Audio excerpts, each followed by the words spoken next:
Hello dear student, again good morning in the class of SMDT physics. आज जो अपन topic पढ़ेंगे उसका नाम है equation of motion under central force, अर्थात केंद्रीय बलों के प्रभाव में गति। देखिए, हमने ये टॉपिक पहले स्टार्ट कर रखा है, ठीक है। प्रीवियस लेक्चर में हमने डिस्कस किया था कि अपन कैसे डिफरेंशिएट करते हैं, फिर अगेन डिफरेंशिएट करके अपन क्या करते हैं, एक्सेलरेशन के लिए क्या बनाते हैं, दो इक्वेशन बनाते हैं। तो देखिए यहाँ पर जो इक्वेशन बनी हुई है, ठीक है, वो किसके लिए, एक्सेलरेशन के लिए। कैसे, यदि आपने कल वाला वीडियो ध्यान से देखा हो तो इस वीडियो में क्या बता रखा था कि हमने एक फोर्स लिया था, ठीक है, और एक पार्टिकल लिया था। पार्टिकल के लिए क्या किए थे, हमने दो कोऑर्डिनेट डिफाइन किए थे। यदि आपने प्रीवियस वीडियो नहीं देखा हो तो प्लीज़ एक बार जाके प्रीवियस वीडियो देखिए, फिर आपको ये इक्वेशन बहुत सिंपल लगेगी और बहुत अच्छी भी लगेगी, ठीक है। तो देखिए, कल वाला वीडियो थोड़ा सा रिवाइज करें तो हमने क्या किया था, एक पार्टिकल को माना था। जैसे मान लीजिए यहाँ पे एम दरिवान का एक पत्थर रखा हुआ है, ठीक है, पार्टिकल रखा हुआ है। फिर हमने उसके क्या लिए थे, कोऑर्डिनेट बनाए थे। दो प्रकार के कोऑर्डिनेट बनाए थे हमने।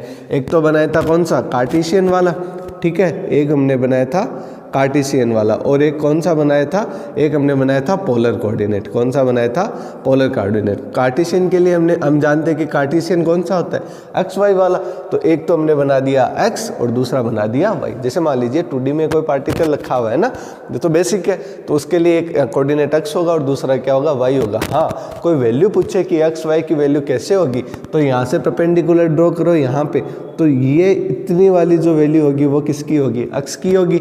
वाई की पूछे तो वाई की तरफ देखो, वाई पे परपेंडिकुलर ड्रॉ करो, ये वाली जो वैल्यू रहेगी वो किसकी रहेगी, वाई की रहेगी, ठीक है। इसी प्रकार से अपन को कोई ये बोल दे कि यदि पार्टिकल का जो त्रिज्य सदिश है वो कितना एंगल बना रहा है, आर डिग्री का एंगल बना रहा है, तो अब बताओ कि उसका जो पोलर कोऑर्डिनेट है वो कितना होगा। तो सिंपली अपन क्या करेंगे, इसका प्रक्षेप पे लेंगे, आर पे एक्स का प्रक्षेप पे लेंगे तो ये कितना बन जाएगा, ये बन जाएगा आर कोस थीटा, और आर का वाई पे प्रक्षेप पे लेंगे तो ये कितना बन जाएगा, स्मॉल आर साइन थीटा, और ये हो जाएगा बराबर। इसी प्रकार से हमने कल निकाल लिए थे, एक्स बराबर निकाला था आर कोस थीटा और वाई बराबर निकाला था आर साइन थीटा, और जो हमारे पास कार्टेशियन आए थे वो कितने आए थे, एक्स कोमा वाई आए थे, ठीक है। तो फिर हमने क्या किया था, इन्हीं दो इक्वेशनों को दो बार डिफरेंशिएट किया था, और डिफरेंशिएट करके हमने क्या बनाई थी, इक्वेशन बनाई थी। हमने प्रूफ की थी इक्वेशन,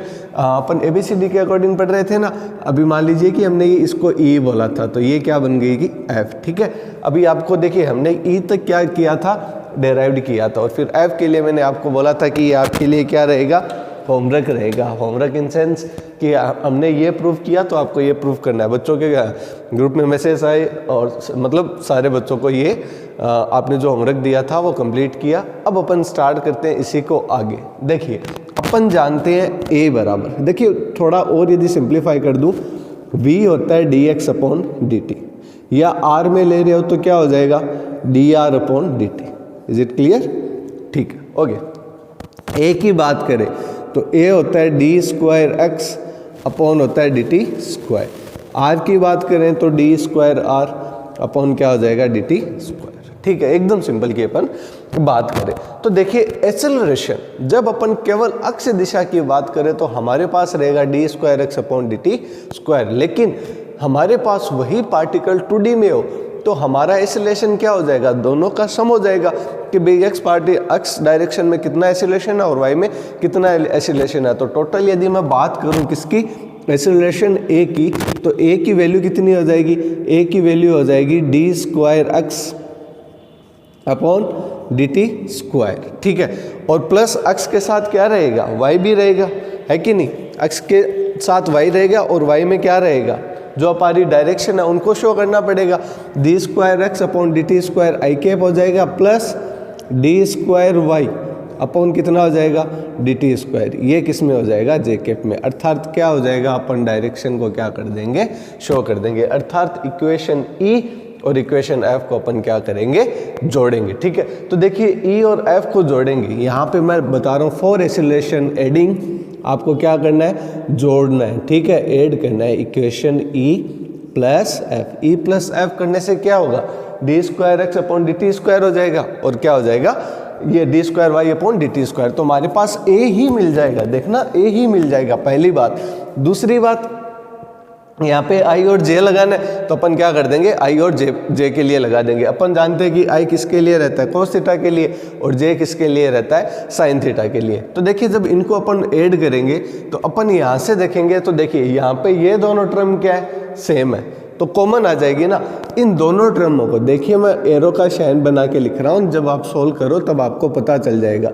इन दोनों को क्या करेंगे, कॉमन लेंगे तो ये बच जाएगा, इन दोनों में सेम है, इनको कॉमन लेंगे तो ये बच जाएगा। तो हमारे पास जो रिजल्ट आया किसके लिए, ए के लिए, ए के लिए जो रिजल्ट आएगा वो कितना आएगा, पहले कॉमन ले लेते हैं, D square R upon D T square minus R D theta by D T का क्या हो जाएगा, होल स्क्वायर, और क्या लग जाएगा, कोस थीटा। कोस थीटा तो ये दोनों में कॉमन आएगा तो यहाँ पे कितना बच जाएगा, कोस थीटा, और फिर क्या रह जाएगा बताओ, कोस के साथ क्या आता है, आई कैप, तो हमने लगा दिया आई कैप, प्लस देखिए ये कॉमन आ गया कोस थीटा, इसमें क्या कॉमन आएगा, साइन थीटा, लेकिन साइन थीटा के साथ आएगा क्या, आई कैप या J cap, J cap, that means plus कितना हो जाएगा, जे कैप साइन थीटा। बताओ ये टर्म समझ में आई या नहीं आई।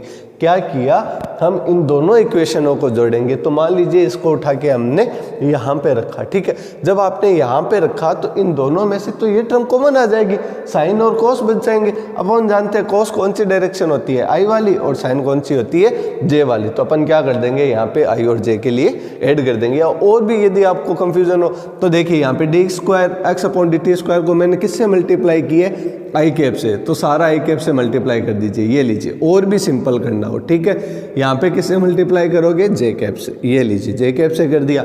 अब बताओ सीधे क्या आ गया, आई कैप और जे कैप आ गया, और आपका कंफ्यूजन भी नहीं रहा। अब किस चीज़ को कॉमन लेना है, अब ये वाली टर्म कॉमन लेनी है, ठीक है, इस वाली टर्म को जब अपन कॉमन लेंगे तो यहाँ पे मैं क्या लिख दूँ, प्लस लिख दूँ, ठीक है। कॉमन क्या ले रहे हैं, कॉमन अपन ले रहे हैं R D square theta upon कितना, डी टी स्क्वायर, और कितना हो जाएगा 2dr बाई कितना हो जाएगा, dt, और कितना हो जाएगा d थीटा बाई dt। अच्छा अब एक बात बताइए, जब कॉमन लेंगे तो यहाँ पे कितना बचेगा, आई कैप साइन थीटा पर किसके साथ, माइनस के साथ, तो जो ब्रैकेट में बचेगा आई कैप साइन थीटा किसके साथ, माइनस के साथ, प्लस यहाँ पे कितना हो जाएगा, जे कैप कॉस थीटा, जे कैप क्या आ जाएगा, कॉस थीटा। तो ये लीजिए हमारे पास क्या बन जाएगी इक्वेशन, किसके लिए, एक्सेलरेशन के लिए, ठीक है। अब अपन क्या करेंगे, कंपैरिजन करेंगे। अब अपन क्या करेंगे, कंपैरिजन करेंगे। कंपैरिजन का मतलब समझिए, देखिए आपको ये वाला पार्ट कंप्लीट है, ठीक है, इधर वाला अभी बोर्ड पे स्पेस नहीं है तो मैं एक बार के लिए डायग्राम क्या कर रहा हूँ, देखिए इसको क्लियर करने अपन, ताकि अपन यहाँ पर समझ सके। देखो आपके पास, आपके सामने मैं एक वैल्यू रखूँगा, उसको अपन क्या करेंगे, कंपेयर करके निकालेंगे। देखिए अपन जानते हैं उस तरफ जगह है ना, नहीं इसी तरह बना देते। देखिए मैं यहाँ पे आपके लिए बना रहा हूँ कि वी नो दैट, अब आप बताना यदि ये बात है तो इसमें कौन सा त्रिज्य सदिश है और कौन सा कोणीय सदिश है। त्रिज्य सदिश फॉर अपन रेडियल वेक्टर की बात कर रहे हैं, त्रिज्य सदिश के लिए रेडियल वेक्टर त्रिज्य सदिश, कोई भी कण का जो त्रिज्य सदिश रहता है वो अपन जानते हैं r बराबर कितना होता है, कोस थीटा आई कैप प्लस साइन थीटा जे कैप, कोस थीटा आई कैप प्लस साइन थीटा जे कैप। और इसी प्रकार से कोणीय सदिश होता है, क्या होता है, कोणीय सदिश होता है, क्या होता है, कोणीय सदिश, ठीक है। कोणीय सदिश होता है कितना, जिसको अपन बोलते क्या है, थीटा कैप, और थीटा कैप की वैल्यू होती है माइनस ये वाली माइनस आयोटा साइन थीटा, और प्लस कितना हो जाता है जे के कॉस थीटा। तो अब देखिए यदि कंपेयर करूं तो ये कौन सा होगा, त्रिज्य सदिश, ये कौन सा होगा, कोणीय सदिश। तो जो हमारे पास टोटल ए की वैल्यू आती है, ये अंडरस्टूड है कि अपन जानते हैं ए जो होता है वो कितना होता है, आर, त्रिज्य सदिश वाला, ठीक है। आर डॉट क्या कर दीजिए, आर कैप, ठीक है। फिर थीटा डॉट थीटा कैप, इसका मतलब समझिए, या फिर आप ये ऐसा कर दीजिए, इसको आप लिख दीजिए ए आर, अर्थात कौन सा त्वरण, त्रिज्य त्वरण, ठीक है। ये कौन सा त्वरण हो गया, कोणीय त्वरण, ये कौन सा हो गया, कोणीय त्वरण, ठीक है। तो त्रिज्य त्वरण के सामने त्रिज्य त्वरण की दिशा होगी और कोणीय त्वरण के सामने कोणीय त्वरण की दिशा होगी। तो बताओ यदि मैं कंपैरिजन करूं तो ये वाला पार्ट कौन सा बन जाएगा मेरा, त्रिज्य त्वरण का, और ये वाला जो पार्ट बन जाएगा वो बन जाएगा कोणीय त्वरण का। तो मैं यहाँ पे ब्रैकेट से शो कर रहा हूँ, ये हो गया त्रिज्य त्वरण, ठीक है, और ये हो जाएगा हमारे पास कोणीय त्वरण। कौन सा, कोणीय त्वरण। अब देखिए वापिस जो पढ़ा था वापिस समझिए। अपन जानते हैं त्रिज्य सदिश ये होता है और कोणीय सदिश ये होता है, ठीक है, और जो त्वरण होता है वो त्रिज्य और कोणीय का क्या होता है, सम होता है, ठीक है। तो हमने देखा कि त्रिज्य सदिश कहाँ पे बन रहा है, यहाँ पे, तो ये वाला जो त्वरण हुआ वो त्रिज्य त्वरण हुआ, और कोणीय सदिश कहाँ पे बन रहा है, यहाँ पर, तो ये वाला जो त्वरण हुआ वो कौन सा होगा, कोणीय त्वरण होगा, ठीक है। अब देखिए अपन कंपैरिजन करें बल से, है ना। यदि अपन को कोई बोले कि जो पार्टिकल पे जो केंद्रीय बल लग रहा है उसका मान निकालो, देखिए हमने जो हेडिंग डाली है equation of motion under central force, वहाँ पे मैंने डबल डॉट से भी बताया। इसका मतलब हमें सेंट्रल फोर्स की क्या करनी है, इक्वेशन निकालनी है। तो सेंट्रल फोर्स की इक्वेशन निकालने के लिए अपन जानते हैं, देखिए मैं यहाँ से वापस समझा रहा हूँ।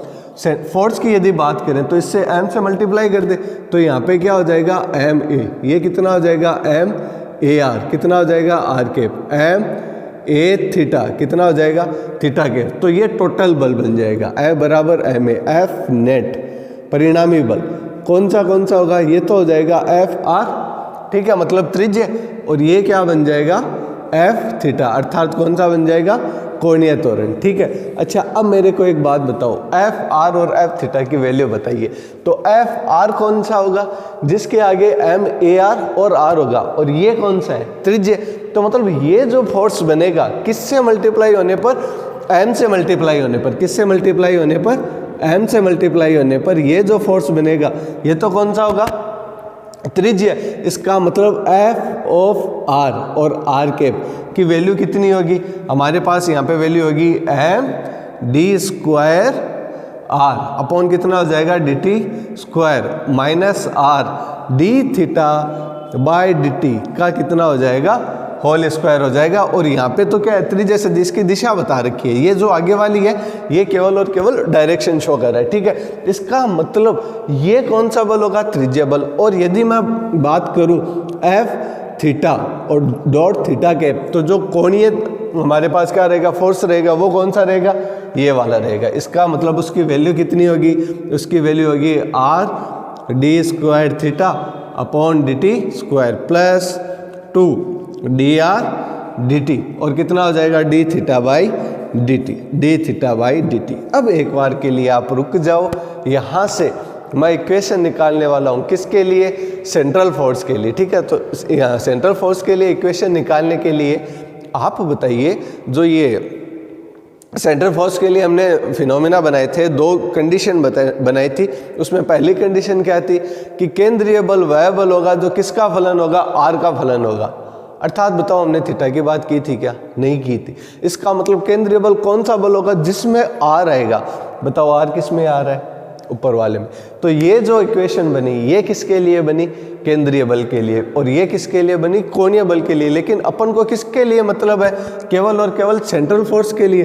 तो अपन जानते हैं कि जो सेंट्रल फोर्स रहता है वो किसका फंक्शन रहता है, वो रहता है फंक्शन ऑफ आर का।